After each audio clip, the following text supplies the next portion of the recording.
सुन रहल छी सोनी चौधरी जी के मधुर स्वर में कविवर मिसिदा रचित गजल।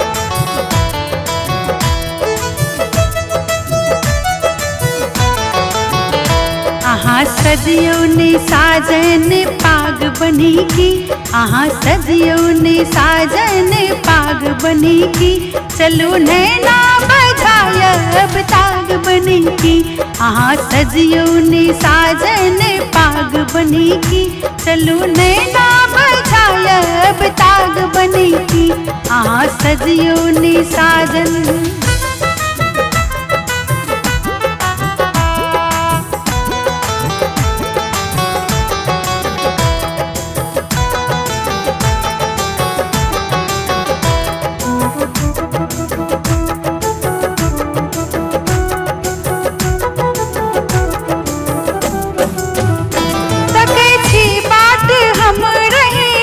सजना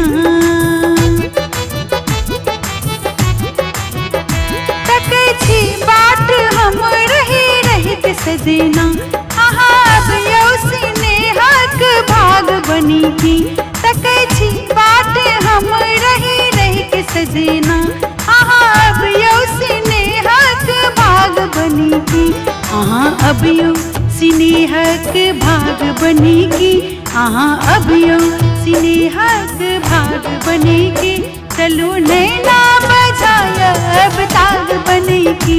आहा सदियों ने साजन पाग बने की, चलो नैना बजायब ताग बने की। आहा सदियों ने साजन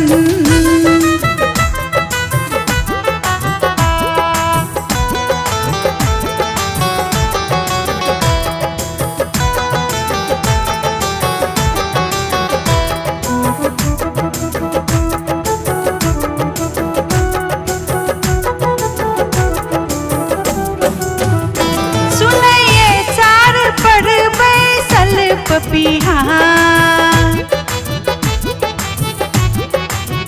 यो सुनैये चार पर बैसल पपीहा, कहै छै नोरे ओकर भाग बनी की। सुनैये चार पर बैसल पपीहा, बहै छै नोरे ओकर भाग बनी की। बहै छै नोर ओकर भाग बनी की, बहै छै नोर ओकर भाग बनी की, चलो नैना बजायब ताग बनी की। आहा सदियों ने साजन पाग बनी की, चलो नैना बजायब ताग बनी की। आहा सदियों ने साजन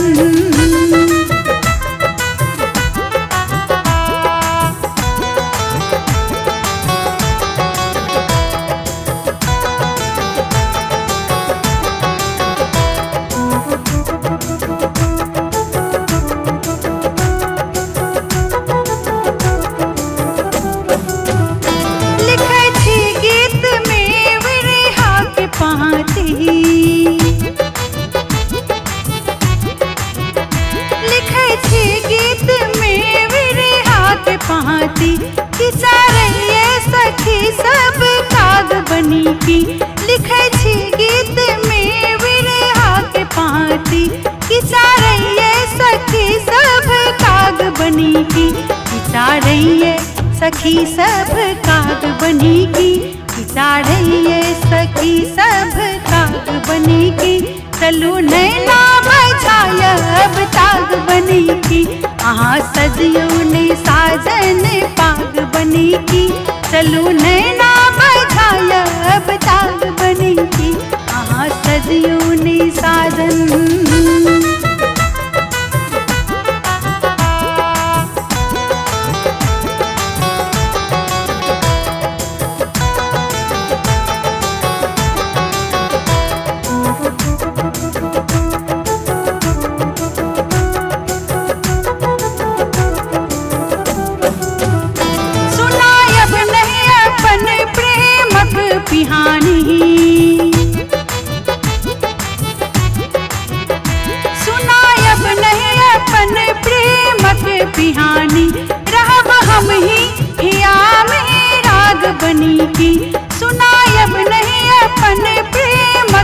बिहानी रहब हम ही हिया में राग बनी की रहब हम ही हिया में राग बनी की रहब हम ही हिया में राग बनी की चलू नैना बझायब ताग बनी की रहब हम ही हिया में राग बनी की चलू नैना बझायब ताग बनी की अहाँ सजियोनी साजन